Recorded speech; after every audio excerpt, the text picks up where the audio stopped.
Rick, This meeting is Eric. being recorded. All right. Amazing. Well, thank you everybody for joining us tonight. I'm really excited to be with all of you and talk about some pain-free training and preventing injury before it happens. My name is Jeff. I'm from the Exercise Therapy Association, and we're a Amiguitas. continuing education company. So we work with health and fitness professionals such as yourself, and Aquí we está help people bien. with pain-free training. So I'm going to pull up some slides here. We'll go through a few slides. I don't have too many, but I have a little bit of slides that I'll show you.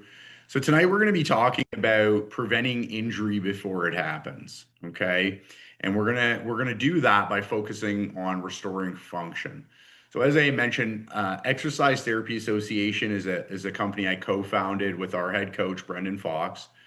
And we've been doing continuing education since 2016. So we're almost coming up on 10 years now. And we've become the leading authority in pain free training around the world. We're teaching not just in Canada, but in the US and Europe and Australia and all kinds of places because some of our revolutionary methods have really helped a lot of people.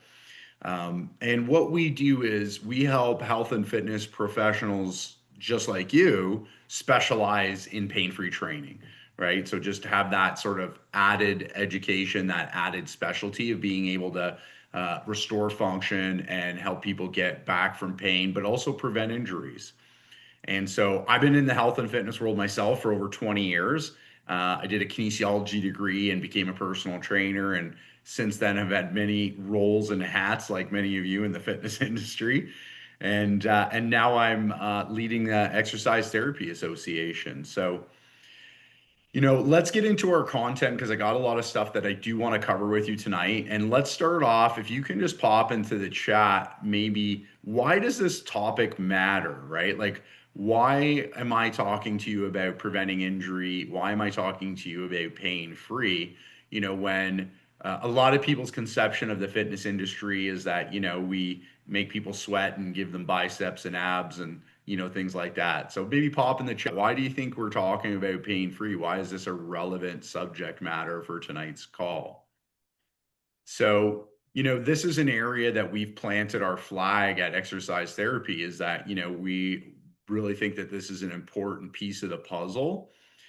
And the reason for that is, and you guys are putting it in the chat right now. People do injure themselves. People want to be able to do not only fitness, but hobbies for life, right? So whatever their hobbies are, maybe cycling or hiking or anything that they love doing.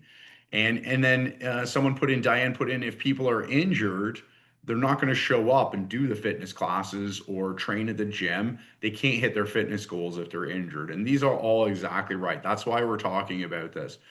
So no matter who we're working with, we can work with like elite athletes, we can work with older populations, younger populations, we can work with bodybuilders or just, moms and dads that are just trying to stay healthy for life.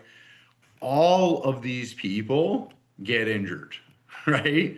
All of these people have aches and pains, and all of these people experience these things. And that's just part of life. And that's why it matters, is because this topic is relevant to every single client, right? You might have some clients that really want to focus on the aesthetics, and some other clients want to focus on strength, and other clients want to focus on cardiovascular or, running Spartan races and Tough Mudders and all kinds of things. Clients' goals are all very different, but the one thing that they have in common is that they all need to be able to move pain free and functionally if they want to hit any of those fitness goals, let alone live their lives, show up for their kids, show up for work, and things like that. And that's why it's a really, really important topic that we're talking about tonight. And as I was saying before we got started here, is that everybody on this call, you're on the pain free team, okay? Because from beginner clients to elite athletes, people that want to hit their goals, we need to help them stay pain free so that they can do that. So they can show up to the gym, they can do their workouts, get through the session or the class. And so we're all on the pain free team. It's all of our responsibility to prevent injuries with clients and keep them pain free and keep them moving well. And so no matter what our role is, from aqua and group fitness and personal training, and even the people that working at the front of the gym, we're all on the Pain Free team. Because when we all work together on that team, we're going to be able to help clients more and help them better. And we know that this is a problem. There's people walking around with aches and pains. Let me ask you this, like somebody had mentioned it before, how many of you are dealing with an ache or pain or injury, right? And so if that's happening to us and we have fitness backgrounds, we can be sure that the clients that are coming in to see us are definitely having these things too that they're working with. Okay. So let's talk a little bit about how does injury happen? Okay. So how does injury happen?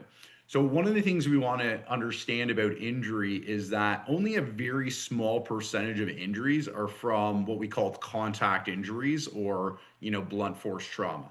Okay. So, you have injuries that happen from a car accident. You have injuries that happen from a fall. If somebody falls on the ice or just falls, working out in the gym or whatever, those are what we call contact injuries.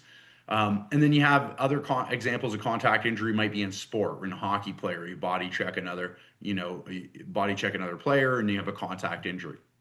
So those contact injuries or those injuries that happen sort of acutely, that makes up a very small percentage of injuries that actually happen. So if you anecdotally, look at your clients or you poll a population and you ask how do most of those injuries happen, only about 10 to 15% of the injuries are happening through contact injuries. Okay. The rest of the injuries are somebody pulling a muscle or, somebody sneezed and they hurt their back, or they're picking up a box and they hurt something, or, these wear and tear injuries or non-contact injuries make up a bulk of the injuries that happen.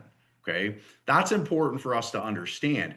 The contact injuries are always going to be a part of life. Someone is going to fall, people are going to get in a car accident. Those are very hard to prevent, but it's all the other ones, the 80% of injuries that are non-contact injuries where a muscle's being pulled, somebody's bent over and hurt themselves, or they get sore knees from working in the garden. These non-contact injuries, those are the ones that we can prevent. Those are the ones that we can help people with before they happen if we know what we're looking for. And that's going to be our focus today, is looking at, okay, well, how do we help those non-contact injuries, prevent them from happening? And if they do happen, how do we get people back from them better? So the first concept I want you to understand is what we call prime anatomical position. Okay. When somebody's in what we call prime anatomical position, they have their best function, but also their best strength in that position. And so we're talking about alignment of the body. Now, not everybody's prime anatomical position is exactly the same. We're all different human beings, and morphologically, we genetically have little differences here and there. But each human has their own prime anatomical position where they're aligned and their body works the best way possible. Okay. Now, sometimes people get out of prime anatomical position. You can see two examples here where in the first example, the gears are too tight, right? They're too close together and they're knocking on each other. And then an injury can happen, a loss of function can happen. Or in the second example, the gears are too loose, the cogs aren't touching each other, and the same thing. They're not in the best possible position. And so we have a loss of function and injury can happen. Okay. And so we have found that when somebody is in prime anatomical position, they are fully functional and we can prevent injuries, those non-contact or wear and tear injuries, from happening in that position. So again, not everybody's is the same, but everybody does have this prime anatomical position. So I want you to think about a race car, okay? So if there's any NASCAR fans out there or Indy 500, think about a race car and it's going around the track, and these cars drive at like 200 miles an hour and they take all those sharp corners, right? And they move very well. But sometimes you'll see on lap, 40, a car's engine will blow or a car will break down and it's off to the side of the road. That person's race day is over, right? And this isn't from contact, from hitting another car. It's just the engine had enough and it broke down, right? Well, our bodies work the same way, okay? underneath the hood of that car, the gears weren't lined up or a piston wasn't firing, and it drove really fast and it drove all the laps. And eventually the engine just had enough and it broke down. So, what happens to our body is that things can be not lined up, right? We can be out of prime anatomical position and we can still move and we can still do the things, but our body under our hood, our skin, is not happy. And eventually, if we keep pushing it, our body breaks down just like the car broke down, the car's engine. And so that's what's happening with most of these non-contact injuries. We're operating, we're moving, whether it's in a class or in the gym or even out hiking or cycling with our family. We're operating out of prime anatomical position and our body will do the best that it can, but eventually it will break down and it's had enough. Okay. And so that's why we want to think of this concept here with prime anatomical position. So when they're out of prime anatomical position, we have loss of function and people will get hurt or an injury non-contact wise. Okay. Now here's some examples of this. So in the first example off to the left here, we have pelvic inflare. Okay. So this is a transverse plane misalignment in the hips where hips are actually twisted in one direction. So on the top, you see it's twisted to the right. In the bottom picture, it's twisted to the left. And this happens to imbalance in muscles, okay? So on the forward hip side, usually the TFL is a little bit tight. Sometimes, when we have runners or cyclers and the hip flexor shuts down and it's tired, the TFL can take over and pull that hip forward, right? And we have a glute med usually is inhibited or weak on that forward side, right? And this creates that twist through the pelvis. Now, if somebody has this little twist through the pelvis like that, it's shifted in the transverse plane, right? We can still attend class. We can still work out in the gym or go hiking with our family, but eventually our body's going to have enough and we might hurt our knee, we might hurt our hip because it's been operating without the gears aligned under the surface for too long. Okay, so that's one example. Another example in the middle is in the upper body. In this picture here, the scapula are too wide, so they've widened out. This happens because of a tight pec muscle and usually inhibited rhomboids, and then the scapula end up a little bit wider than they should be. Now, you're going to see this in upper cross syndrome, right? With people have rounded shoulders forward, their scapula can get wide, right? And that's very common in today's society because all the people are working at the desks and sitting, creates that posture. So people will come to the gym and they'll work out or they'll go and, play baseball with their friends.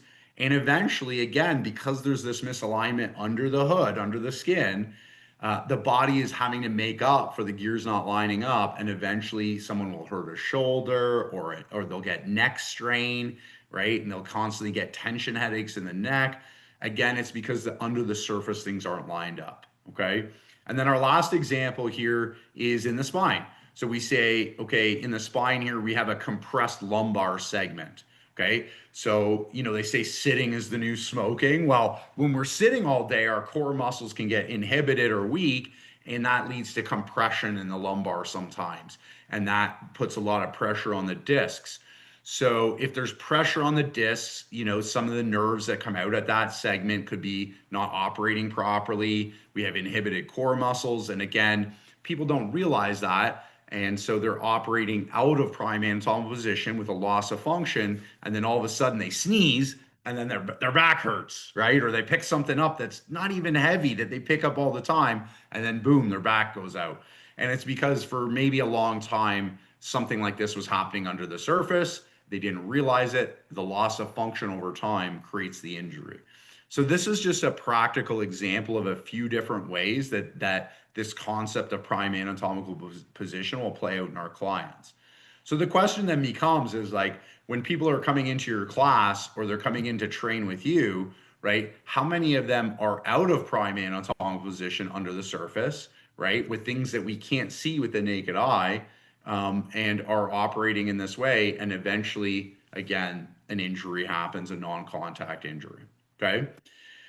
So what we've done is we've developed a system of assessments to help you find out when there's a loss of function. We know that people are out of prime anatomical position. And so this functional fitness pyramid here helps us understand the different ways that we can assess or look at things. So at the top of the functional fitness pyramid, we have fitness testing. So this would be like a 1 rep max or a 10 rep max, or even a VO2 max or things like that. So we're testing someone's fitness, we're challenging it.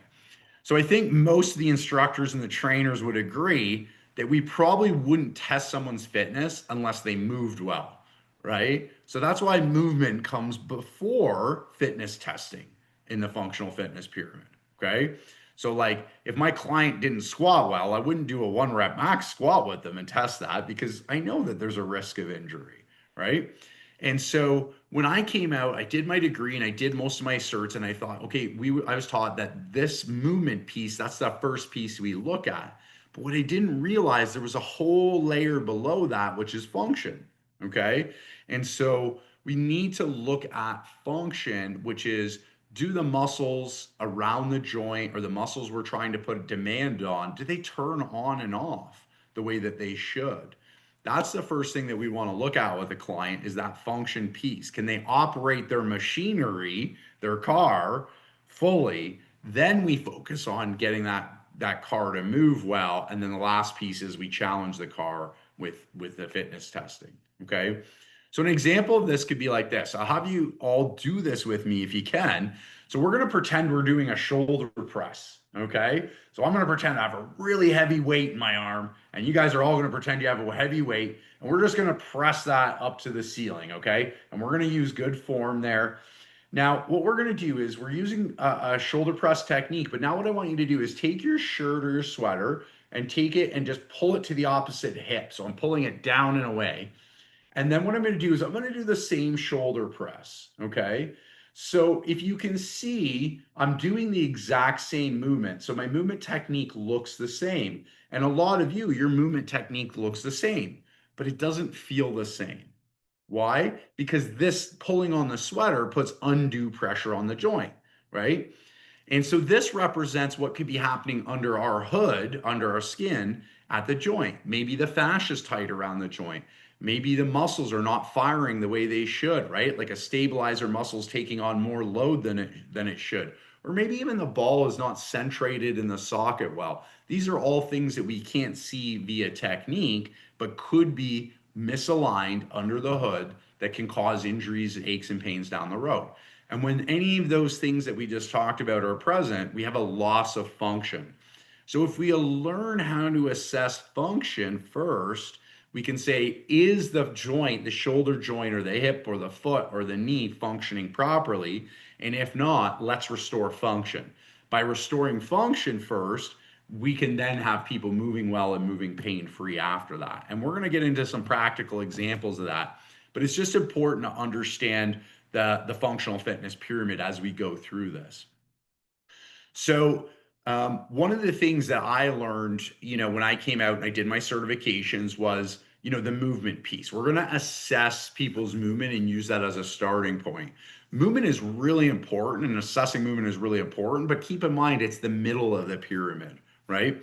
So I took this picture of a very exaggerated overhead squat. It's where someone is obviously leaning very far forward, okay? And we were taught that this is a form fault in the squat, that somebody's leaning way too far forward. Their center of gravity is too far forward in the squat. So I picked a picture that was very obvious, like that they were leaning forward. Okay, so we call this a form fault. Now, the challenge with this is that we know there's something wrong with the squat, but we don't know why that there's a problem with the squat. It doesn't give us enough information. Okay. And so, as an example, we could say for this person that their calves are tight, right? So that the tight calves or lack of ankle dorsiflexion cause them to bend forward. And that is one of the reasons that somebody squats like this. Another reason could be tight hip flexors, right? So if somebody's hip flexors are really tight, they might lean forward in their squat. But if we just throw those, as a guess, those mobility strategies at this person, we may or may not help them, because there are other reasons people squat like this. Another example is a misalignment in the pelvis. So as we talked about before, with a transverse plane misalignment in the pelvis, we could have a frontal plane, like side to side pelvic tilt, or a sagittal plane, like anterior posterior tilt in the pelvis. And any of those misalignments could cause someone to squat like this. right? So again, if we focus on mobilizing the calves and hip flexors, but they have a misalignment, it's not going to help them squat better because we're not addressing the right issue. Another reason people squat like this is low back pathologies. We looked at our picture before where someone had a compressed lumbar segment. And if somebody has compression in their lumbar, they can squat like this to protect their low back. So again, the mobilization isn't going to help if that's the problem. And believe it or not, people can also squat like this with an upper body misalignment. So if somebody's shoulder blades or scapula are wide or high, then it can pull on the lats that insert on the thoracolumbar fascia of the pelvis, which again is another reason why someone might lean forward in their squat. So we have a form, fault, and movement. It just doesn't give us enough information to say, well, how do we help this person and prevent them from injuring themselves? Because we have like 5 or 6 different things that could be the problem. Okay.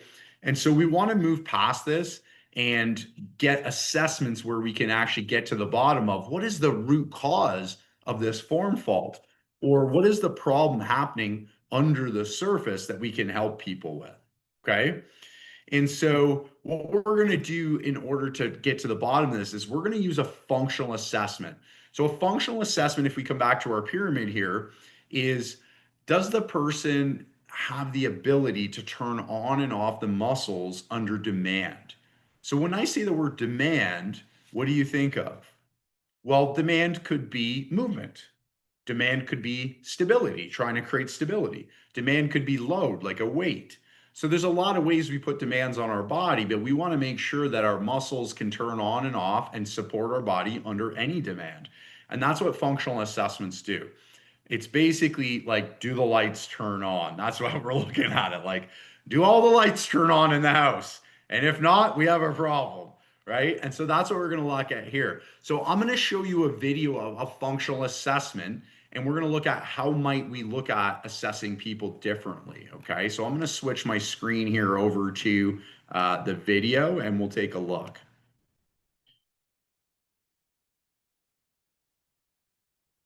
Here's an unbelievable story about shoulder pain relief. Drew gets pain in his right shoulder after he does any type of press. His left shoulder was so strong I could have done chin-ups off it, but his right shoulder had joint irritation, and it was about as strong as a wet paper bag. I was even able to push it down with my pinky finger. Also, his left hip was giving out. But when I had him shrug his right shoulder up, his left hip instantly got super strong. We decided to straighten out his left hip and pelvis to see if it could fix his right shoulder issue. You might not understand how this could work, but that's okay. I don't understand how alternating current works, but here I am turning the lights off and on. We'll get results first and we can understand it all later. After the correctives, his left hip was super strong. There's a random dude swinging for joy. And even though we did hip correctives, his shoulder joint irritation was completely gone now, and it felt way stronger. There's some happy feet. The moral of the story is that sometimes a chronic shoulder problem is actually a hip problem. More swinging for joy, more happy feet, and a few smiles all around. Here's an unbelievable story about shoulder pain relief. Drew gets pain in his right shoulder Still after got the this video type playing. of prep. Okay, perfect. So you see in that video there is a functional assessment. So what our head instructor there was doing, this is Drew. He's a personal trainer, and he does CrossFit. He's pretty athletic, and you would say a guy like that, fit and muscular, oh, he's probably pretty good. But you could see with just a little bit of pressure, one arm was very strong. It was functional at the shoulder. The other shoulder was not functional at all. Just with a little bit of finger pressure, he couldn't stabilize the joint. So if he gets into overhead presses, which he was doing for CrossFit, he's going to have a problem because his function on one side and the other side are totally different, right? And then we saw the same thing playing out at the hips. So that's what I want you to understand from this first video is just those functional assessments let us know, does somebody have the ability to turn on and off the muscles? And he was on one side, was able to do that, and he was not able to do it on the other side of his body.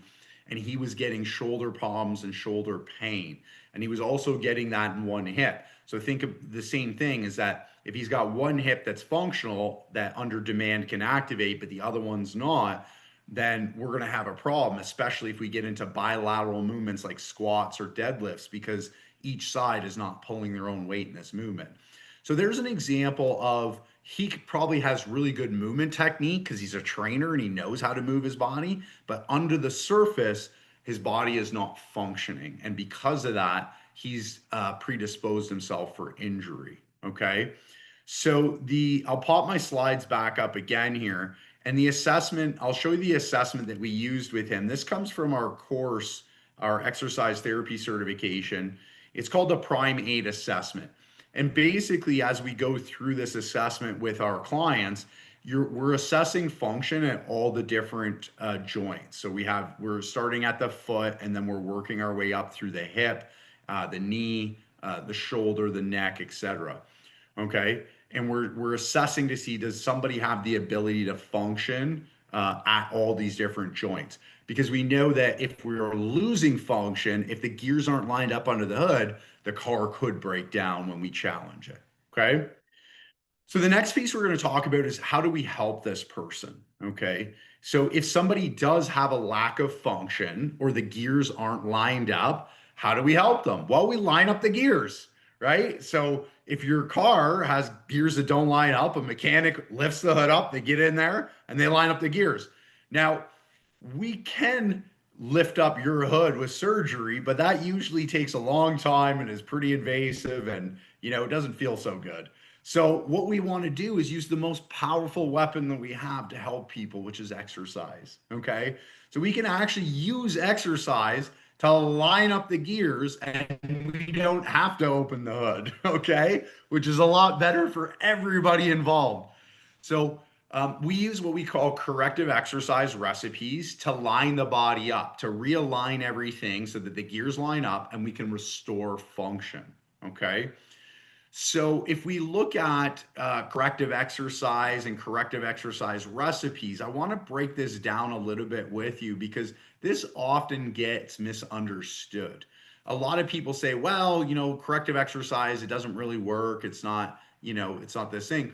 But I would agree, if you just throw random corrective exercises at people, it's not going to work. But if you use the assessments to dictate what exercises your client needs, then exercise is the most powerful weapon that we have to help change people's lives, get them pain free, get them healthy. And so, yeah, this exercise thing, there is something to it. I know you guys believe that because you're all here. Okay. And so with our corrective exercise, if we look at what is corrective exercise, one of the things we want to look at, it's any exercise at aiming corrective faulty movement patterns or muscle imbalances. So when we use that as a definition, any exercise could be corrective. Like a squat could be corrective, a bicep curl could be corrective, as long as it's done with purpose to restore movement patterns or muscle imbalances. Okay. Corrective exercise are exercises that restore prime anatomical position, help people move better, restore function, and rid aches and pains. So again, any exercise could fall under that category. And corrective exercise includes a variety of modalities like strength training, muscle activation, stretching, mobility techniques, aqua fitness, anything, all the modalities that we have at our disposal. Okay. So as health and fitness professionals, we have so many modalities we can use. We can foam roll, and we can use lacrosse balls and trigger point and fascial stretch therapy. And we can do isometric exercises and banded exercises and weight training exercises. All of these things are good. They're all just different modalities. The key is to use the right modalities with the right person at the right time, right? So I've personally never met any client that just needs their entire body foam rolled, right? Like from head to toe. We don't want to get overexcited about one modality. We want to use it as more of a precision approach, which is the right modalities together in a recipe. And that's why we have what we call here the corrective exercise recipes. We use the word recipe very intentionally here. The reason we use it intentionally is I want you to think about baking a cake, okay? So if you were going to make an amazing chocolate cake, I love chocolate cake. I don't know if you love chocolate cake, but I do. So let's say we're going to make a chocolate cake here tonight, okay? So the first thing is we need the right ingredients, right, to put into the cake. Like if I started putting onions into the cake, some of you would look at me funny, right? Why are you putting onions in your chocolate cake? Well, the ingredients are the modalities, okay? So there's going to be a right time to use fascial stretch and a right time to use strength training and stuff, but we just have to make sure that it's right in this particular situation, okay? Onions don't go in a cake. So it's not the right time for that ingredient. So we want to select the right modalities, okay? That's the first part of creating this recipe. The second piece is the right amounts. Like salt goes in my chocolate cake, but just a pinch. Like if I put a whole cup of salt in my cake, it's probably not going to come out great, right? And so that's the same thing is that when we use a certain approach with a corrective, we have to use the right amounts. And that's the sets or reps or the duration. If we use too much or too little, it's just not going to create the result that we're looking for. Okay. And the last part is having things in the right order.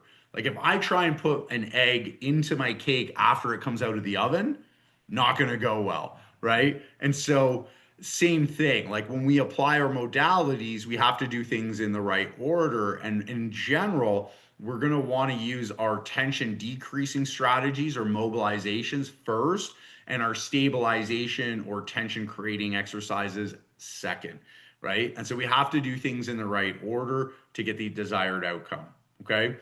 And so that's why when we use exercise in this way, the right types of modalities, the right amount, sets and reps or durations, and we do things in the right order, we can restore function. And when we restore function, if people are fully functional, it decreases the risk of injury of those non-contact injuries. So people don't hurt themselves bending over to pick up something, pick up the laundry or whatever. Okay. So the corrective exercise recipes that we've come up with, you're going to see an example of that next. Our head coach, he put these all together in a medical clinic, the MedCan Clinic in downtown Toronto. He did 30,000 hours of case studies there, documenting everything he was doing to create these recipes. And he worked alongside their chief medical officer at the time. And so that's how we know that they work with the clients that you're seeing every day in the gym. Okay.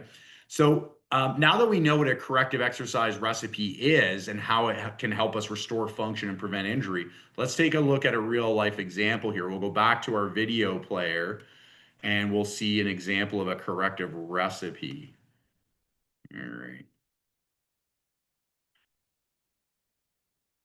Oh, that's the wrong screen here.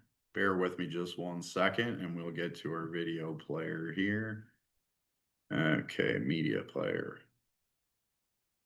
Okay, so we're going to look at a video with a guy that was having some pain in his squats here. We were lucky to catch this squatting success story on camera. It was a beauty. This is Amilcar, and he's a beauty too. He complained of SI joint pain and general stiffness when he squats. An assessment showed a significant anterior pelvic tilt, which could be the cause. Also, he flunked this quad flexibility test. To address Amilcar's hip issue, we started with a lat stretch of all things. We did the Spider-Man stretch, goalie groin, then bowing to Buddha to crank the pelvis back into alignment, and we finished with leg lowering. Time to retest. Check out the improvement in his pelvic tilt. That now looks normal. And even though we didn't do quad stretches, his quads are now like butter. And most importantly, he felt better and had better mobility and better form on his squat. The right assessments can tell you the right stretches and exercises to do to tap into your strength potential. He couldn't even do bodyweight squats without pain, but here's Amilcar a few months later squatting over 450 pounds pain-free. Exercise therapy works. Okay, so you can see there, that's highlights our corrective exercise recipe for us, okay? So Amilcar he's a young guy, he's in his 20s, he's a personal trainer, and he had a loss of function. So he wasn't passing his hip swing, which we saw with Drew. So although his movement looked okay in the first example, we knew that under the hood, he wasn't functioning. He wasn't able to stabilize his hips. He wasn't able to activate the muscles around the hip joint. And that was creating aches and pains in his life. And so then we did a corrective exercise recipe. So you saw a few different exercises in there. And I'm going to show you what those are next. So we saw a stretch in there for his lats. Now that one might be, I'll pull it up as we talk here so you can see. Now that one might be a little bit weird for people, like, we're talking about an anterior tilt and we're stretching his lats, but we talked about before the lats insert at the thoracolumbar fascia on the pelvis so they can contribute to an anterior tilt. So we did a lat stretch, we did a hip flexor stretch, and we reduced the tension in the adductors. But then we wanted to activate his glutes. So we did a move called the bowing to Buddha. That's a glute activator. Okay. And then we did leg lowering to get the lower abs fired up. Now, when we do this in this order, these exact things in that order, it helps crank the pelvis back into alignment. And that's what we did there. And you saw in the video that his pelvis actually had shifted in the 10 minutes. So when his pelvis shifts back and it's now aligned, right? Remember the prime anatomical positions where we're lining up the gears. Now that the gears are lined up, he can actually squat pain free. He can move better. He can lift load. He can have his muscles work under load. And that's how we prevent injury, by restoring function. So we assess first with our functional assessments. Then we apply this corrective exercise recipe to get him realigned, right? And that helps restore function so he's not going to get injured. But we're not done yet, because one 15-minute exercise routine is not going to do the job, or else we wouldn't have so many injured people out there. So the next step is, now that we've found something that works or helps him, we need to reinforce the fix over time. Okay. So that comes down to our programming formula. We call this the 6-step formula for programming. This is what we use to help keep people pain-free over a period of time. And we're going to use Amilcar as an example as we go through this together and make this practical tonight. Okay. So the first thing we consider in our program is the top right corner in the orange here. What needs to be strengthened, okay, in this individual? So in the anterior pelvic tilt and Amilcar situation, we need to strengthen the glutes, the hamstrings, the posterior chain, and we also want to strengthen the lower abdominals, okay? So we would make note of that, and we would make sure that in his program, we bias those muscle groups. Sometimes we try and create what's called like a symmetrical or even program, but people's bodies aren't even or symmetrical. So we need to bias the things that they need in their program based on our assessments. So for him, those are the muscle groups we would want to bias, okay? So we're going to probably put in a 3-to-1 ratio of posterior chain to anterior chain, meaning 3 sets of glute hamstring for every 1 set of quads or anterior chain, right? By doing that 3-to-1 ratio, we shift the tension to where we want it to be in his case, okay? Now, the next thing is what needs to be loosened, okay? So in his case, we loosened his lats, we loosened his hip flexors and his adductors. So why do we want to know this in programming? Well, we can warm him up by stretching those things, but also we don't want to put things into the training program that is going to tighten those back up, because then he's going to be walking out of the session out of prime anatomical position again. So if he's doing exercises like, a lot of step ups in his workout, or if he's doing cardio and he's walking on a treadmill, those things can tighten the hip flexors back up and bring back the problem that we were trying to help him with. Okay. So we want to be aware of what needs to stay a little bit more loose on him. Okay. After that, we go to the middle left, the yellow, and we say, how should we adapt these exercises? All of our movements are going to be based off our primal movements, right? So we're going to push, pull, squat, hinge, all those great movements, but we want to adapt them to the individual we're in front of. So let's look at some examples of that next. So here's some exercises and there's more than this, but we'll just make use of these. So in the top left-hand corner, we have a 1-leg RDL or hinge, but the client is next to a wall for stability, and they're holding their back leg in a quad stretch position. So the reason we do it from this particular position is that it's actually stretching the hip flexor on the leg that's up. So not only are we working the posterior chain, the glutes and hamstrings, which we wanted to bias, but we're also stretching the hip flexors at the same time. So we're adapting the exercise to make it a powerful exercise for our client that needed that recipe, okay? If we go over to the other side, the right middle, we have someone that's doing just a bicep curl. So, we got to train all our muscles. We got to train biceps, shoulders, all that stuff. But we have them doing it from a couch stretch position, and then the foam roller's there to hold them up for stability. Now, the reason we do it that way is because we're training the upper body, we're building muscle, burning fat, getting fit, but at the same time, lengthening the hip flexors. Okay. Now they're probably going to do a set here and it's going to take 70 to 90 seconds to do that set. So the whole time that hip flexors and the quads in a lengthened position. And if we go down to the bottom right, or sorry, left here, what we're doing in this one here, he's got a foam roller under the legs. It could be a Bosu ball, or if a client's more athletic and they can handle it, a Swiss ball.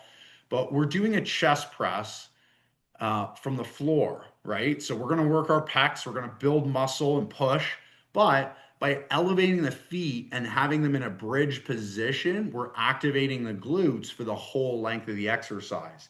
Okay.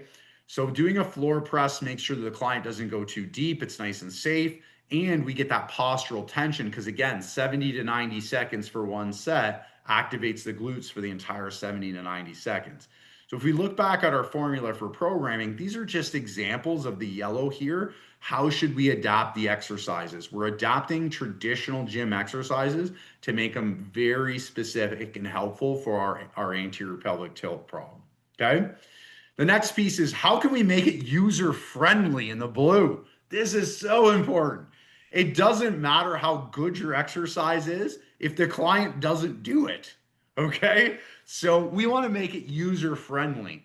One of our principles is this. We want to use the least amount of equipment, the least barriers to success as possible for the client.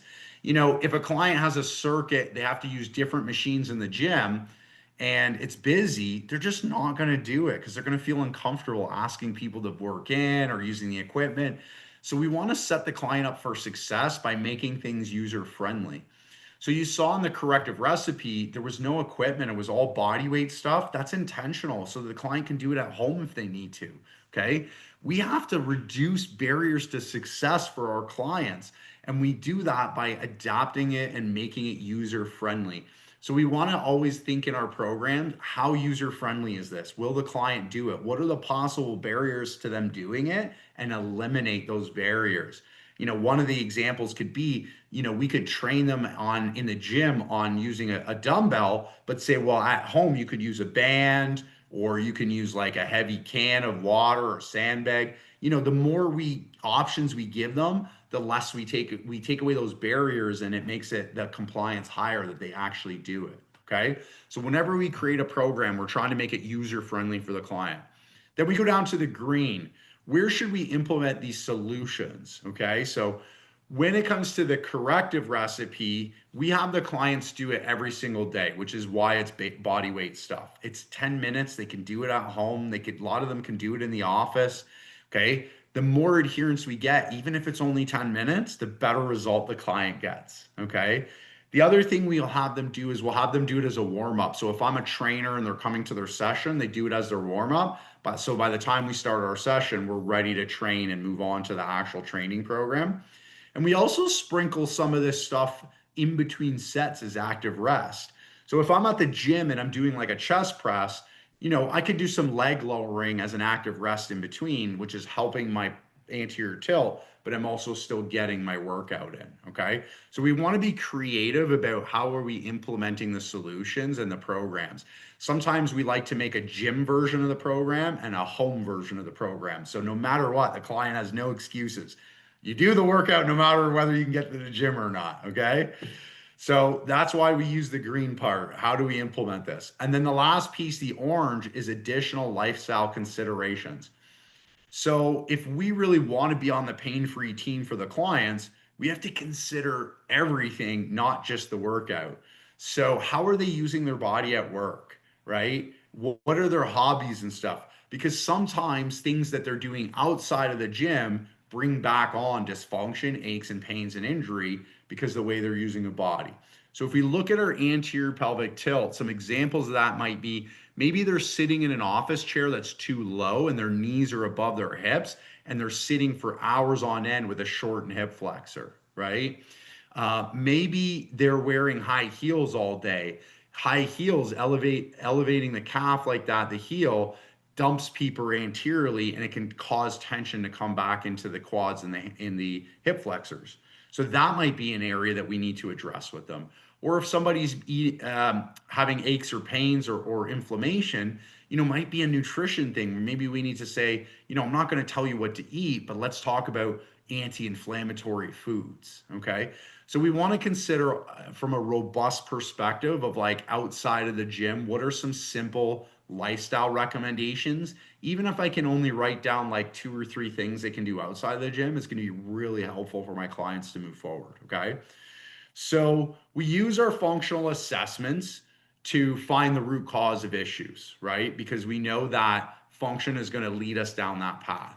Then what we do is we restore function and prevent injury through a corrective exercise recipe, okay? And then the last piece is we're not done yet. We have to program. So in our experience, it takes at least 6 to 8 weeks of programming to get people aligned and fully functional on a more permanent basis, right? So we want them coming in, seeing you 2, 3 times a week, plus doing some stuff at home for 10 minutes a day. And it's that long-term, programming over the 6 to 8 weeks that creates function and avoiding aches and pains, getting rid of pain and injury, and making sure we prevent injury with our clients long term. So those are the things that we're looking at with how we prevent injury. So if we recap here what we've learned, before I get into that, I do want to show you our pain-free ABCs handout. So this is a handout that we give in our courses that we give to our trainers to help program, because it just talks about some of the things that we talked about in that there, right? So what are the goals and the priorities of the client? We want to make sure that the program reflects their fitness goals. Have I assessed the rest of the body for a potential root cause? So we want to make sure we look at the body as a whole, right? Oftentimes people think like a shoulder pain is a shoulder problem, but a shoulder pain can actually come from the hip or the feet, right? So we want to just make sure we've looked at the whole body as a whole. And then have I considered their level of hypermobility? So that's an assessment we do in our course to see, do they need to stretch, or would a different modality be better in this situation? What should we do less of, right? So that's, avoiding tightening things back up, right? In our programming, what should we do more of? What are the muscle groups that we want to bias? Could mindset be a factor? So think about this. If you have clients that are stressed, does anybody know anybody like that? Maybe their stressful job or something like that. I think we all do, right? And so if your client's stressed all day long, could that affect tension in their body? Absolutely, right. And so we need to consider that if the client's always stressed out, that maybe that's affecting certain muscle groups tension, okay? And then what are some of the lifestyle considerations? So this is just a sheet that we have our coaches fill out with their clients to make sure that they're programming their 6-step formula for programming. They have all the information that they need there, okay? So let's just recap everything that we took a look at tonight. So one of the big keys was this. We want to help prevent injuries in our clients and get rid of aches and pains, because this applies to every client that sees us. It applies to the older adult, but also, as you saw in the video, the 22-year-old. It applies to the bodybuilder, but also the person that's trying to lose some weight or just work out because they want to hike with their spouse or play soccer with their kids. Every single client, regardless of their fitness goals, needs to make sure they prevent injury so they can show up for work, for their family, to the gym, and they need to stay pain-free so that they can attack their goals without having to miss out of the gym, okay?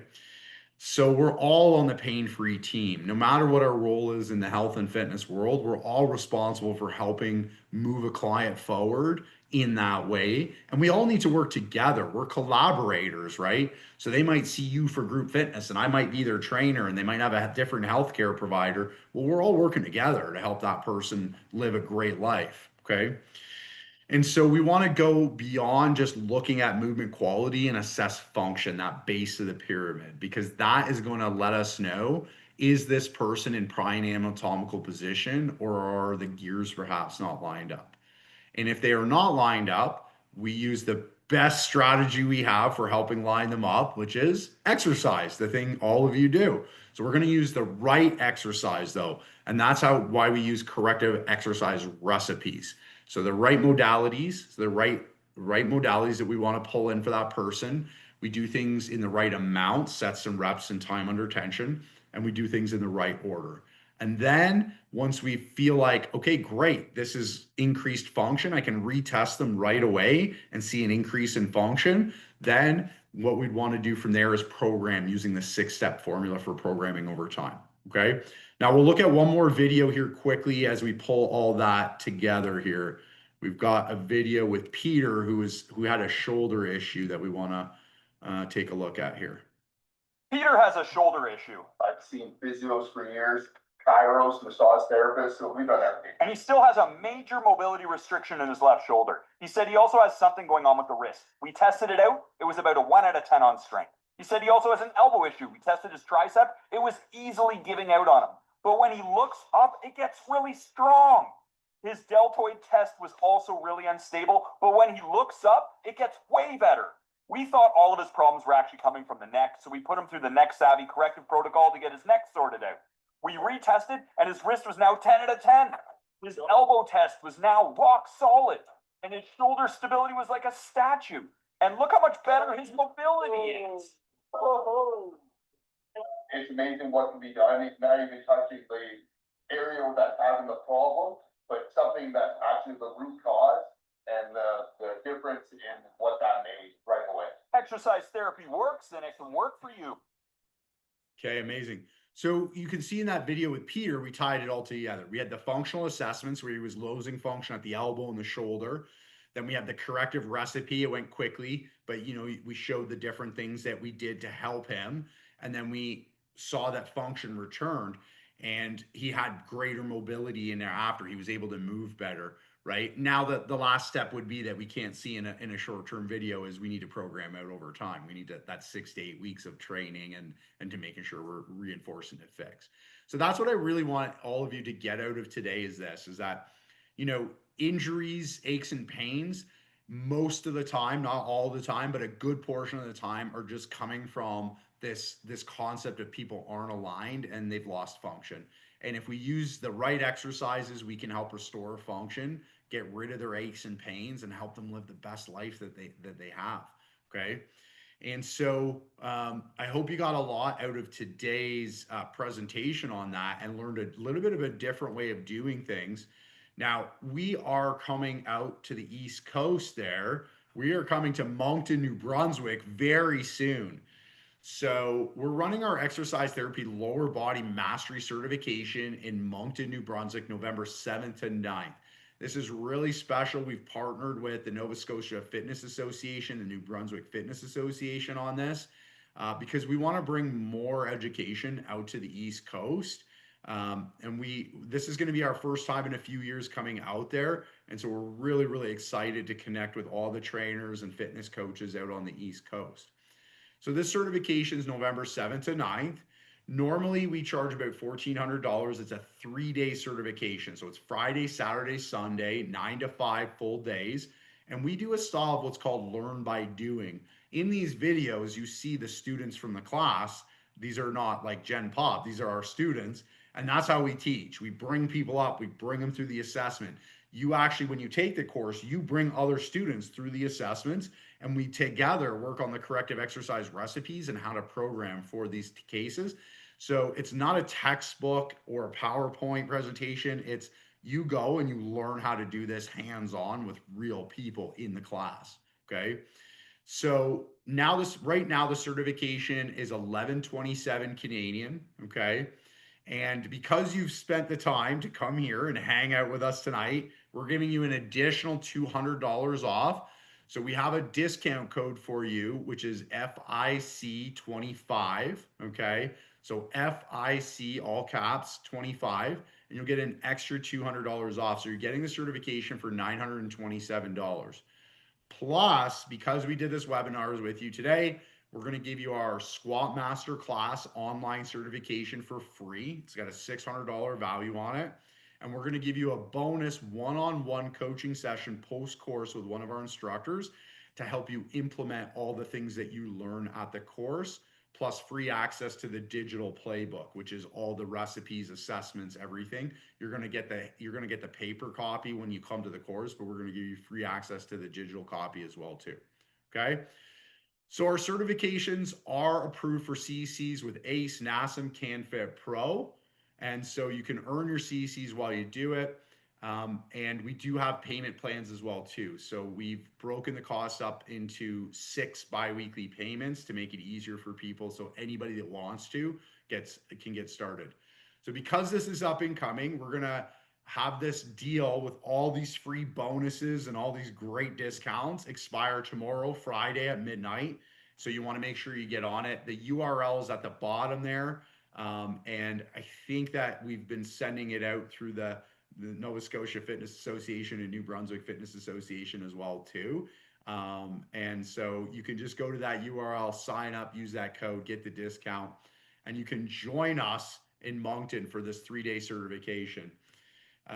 We have been doing this for 9 years now, teaching this pain-free education, and it's changed a lot of our students' lives.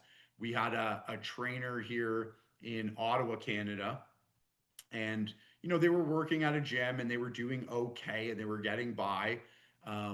But getting by isn't good enough. We want everybody to thrive in their careers and help more people. And so they took a chance and took our certification. And with the skills that they learned, they were able to help so many more people. Their roster tripled. And with all the extra money that they earned from this tripled roster, they were actually able to open their own gym.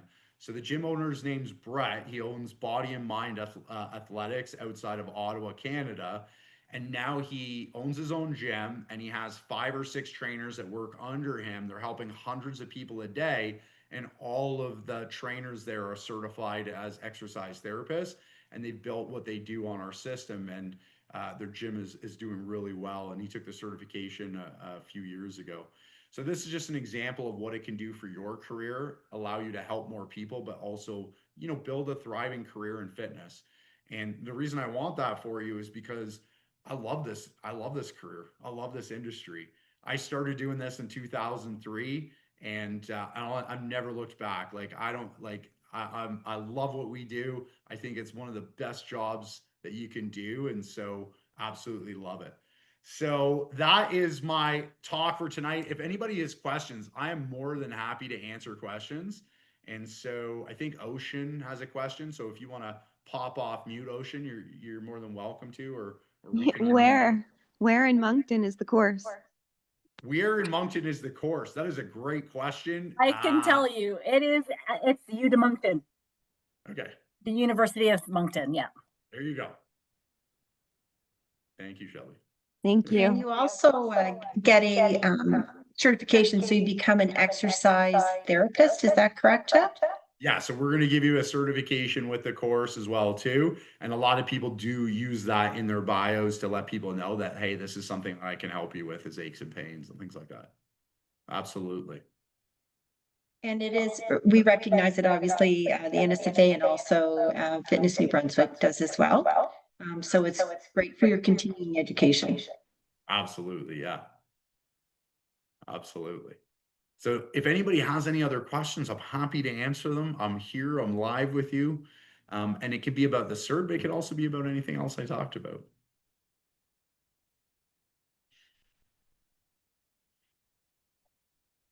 All right, well. Are there hotels close by Sorry, say that again. to the University of Moncton? Are there hotels close by? Yeah, there is. So Fitness New Brunswick has, and Heather, I can share this with you too. Fitness New Brunswick has discounts at certain hotels. So I can probably send some of that around and to let you guys know where that is. The only reason why Fitness New Brunswick kind of knows more about U de Moncton is because U de Moncton's in New Brunswick. And on top of that, there is we've held our conference there, our summit there. So we have all that information for you if you need it. So. Shelley, if you want to, you can pop that, because when I send out the email, maybe I can add that to the email, just so places that people can stay if they're going to take the course. That'd be awesome. I will do that with you. Thank you. Amazing. And so someone in the chat asked, what are the prerequisites for this course? So we're continuing education. So our prerequisite is just any health and fitness background, right? So I'm assuming most of you have some sort of certification through Nova Scotia Fitness Association or New Brunswick Fitness Association. So that would be your prerequisite to coming. We have all kinds of people that attend. We've got group fitness people, personal trainers, kinesiologists, physiotherapists. It's a wide variety of people that come to these courses.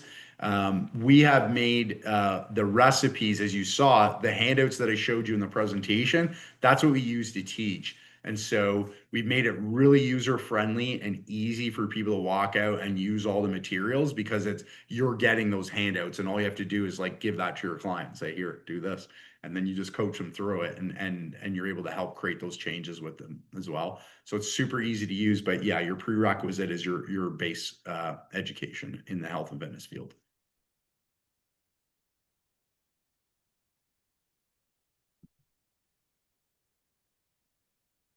Okay, well, I think that ends the questions, unless somebody's got a last question. I want to thank Heather and Shelley for having me on tonight. Obviously, I love talking about this stuff. I love talking about how we can help people better. There's so many people out there that need your help.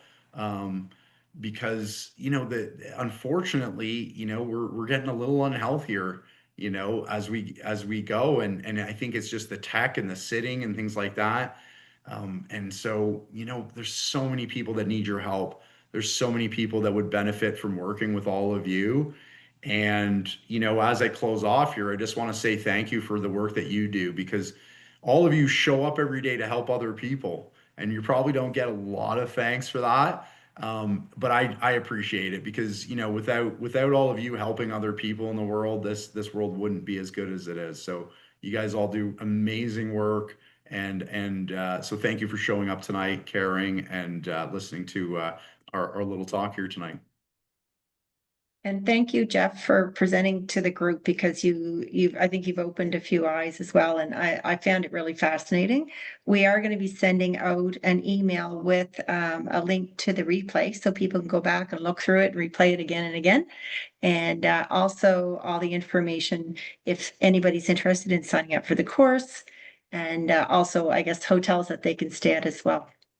So just wanted to thank everybody for staying. It's a little after the top of the hour, so we'll say goodbye, and I guess until next time, and hopefully we'll see some of you at the event up in Moncton. Right. Thanks, Jeff. Thank you. Thank you. Thank Bye, everybody. you. Bye. Bye. Thank you.